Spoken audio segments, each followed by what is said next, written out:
Doesn't add up. We're going to dive into a case that all starts with a single phone call to a courthouse.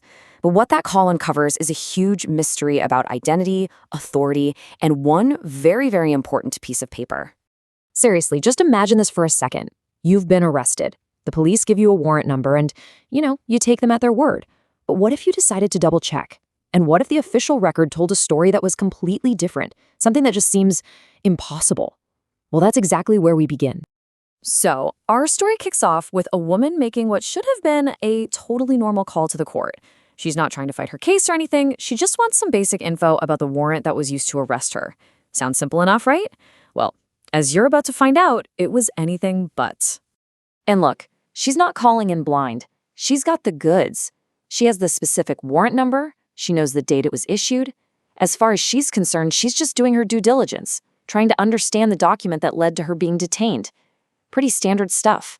And this is where the whole thing just hinges on one single detail. See, in the legal world, numbers are supposed to be everything. They're the things that prevent mistakes from happening. And the number at the absolute heart of this mess is the one printed on that arrest warrant.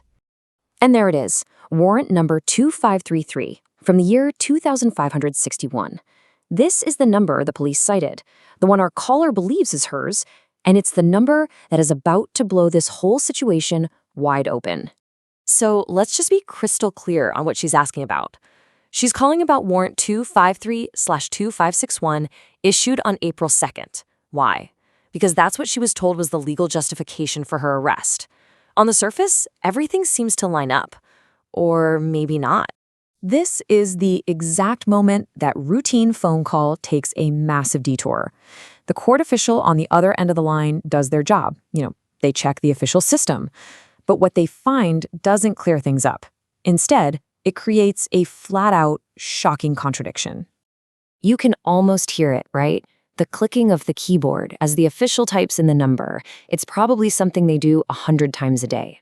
Except this time, that simple database search is about to uncover an error so big, it calls the entire arrest into question. And boom, there it is, the bombshell. The court official says it plain as day. The warrant number she's asking about, the one used to arrest her, wasn't issued for her. It wasn't even issued for a woman at all. It was issued for a man. Okay, so let's just pause on this mismatch because it's everything. On one hand, you have the reality of what happened. A woman was taken into custody. On the other hand, you have the official record, the system that's supposed to be the absolute truth, and it says this warrant belongs to a man named Sompong. Those two things just can't both be true. Oh, but hold on, because it gets even weirder. The problem isn't just the name and the gender on the warrant. As the court official keeps looking, it becomes obvious that the entire paper trail is a mess. All right, so to really get how deep this mix-up is, you gotta know a quick thing about how courts work. You've got a warrant number, that's what allows for an arrest, and then you have a case number, that's the ID for the actual legal case. In any system that's working right, those two numbers are supposed to be linked together, no question. So when the official pulls up the record for our warrant, number 253, they see that it is in fact linked to a case number, CH128/51. This is supposed to be that unbreakable chain connecting the arrest to the court file. And I think you know what's coming. Not only is the warrant for the wrong person, but that case number, CH128/51, that has absolutely nothing to do with our caller's case either. This is way beyond a simple typo. The entire record points to a completely different person and a completely different legal case.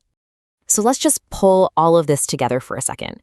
When you follow the breadcrumbs from the moment of the arrest all the way back to the official court records, the whole reason for the arrest just seems to, it seems to disappear into thin air.